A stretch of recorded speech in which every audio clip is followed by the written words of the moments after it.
ஒரு மாதிரி லோக்கலா ட்ரை பண்றா சொல்லிட்டு இந்த லோக்கல் பாஸ் பேசுவார்ல அந்த மாதிரி ட்ரை பண்ணிக்கிறாரு. ஏன் தான் பண்ற அப்படின்ற மாதிரி.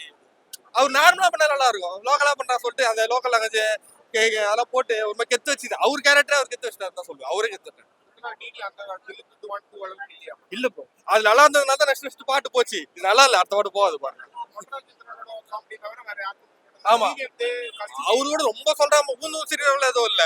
வழக்கமா அங்கங்க விட்டு பார்ப்போம்ல எல்லா பயபத்துல சும்மா லைட்டா திடீர்னு கட்டுவாங்க திடீர்னு அந்த மாதிரி காமெடி தான் இருக்கு தவிர ரொம்ப டீப்பா ஊந்தும் சீரியல்ல காமெடி கிடையாது. மைக்லயே சொல்லிட்டு போயிடலாம். இது ஒரு படமா எடுத்து இது பண்ணணும் ஒண்ணும் இல்ல. மைக்லயே சொல்லிட்டு போயிடலாம். அந்த மாதிரி சிம்பிளா தான் இருந்தது. பாட்டு தவிர என்ன இருக்கு? அவர் படமும் ரிவ்யூ பண்ணல எதுவுமே பண்ணல.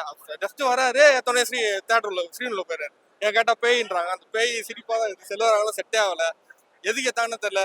இது காமெடி படமா ப்ரோ? சிரிப்பு வரல ப்ரோ. பேய் படமா ப்ரோ? பயமாவும் இல்ல ப்ரோ. எதுக்கு எத்தாங்கன்னு கொஞ்சம் கேளுங்க ப்ரோ டேரக்டர். ஒர்க் ஆகல. ஒட்டராஜன் கொஞ்சம் பெட்டர். இப்போ ஒரு 10க்கு 1% கொஞ்சம் சிரிப்பு வருது. அவரால் மட்டும் தான். மற்றபடி யாருக்குமே அந்த ரோல் செலக்ஷன் எதுவுமே செட் ஆகல.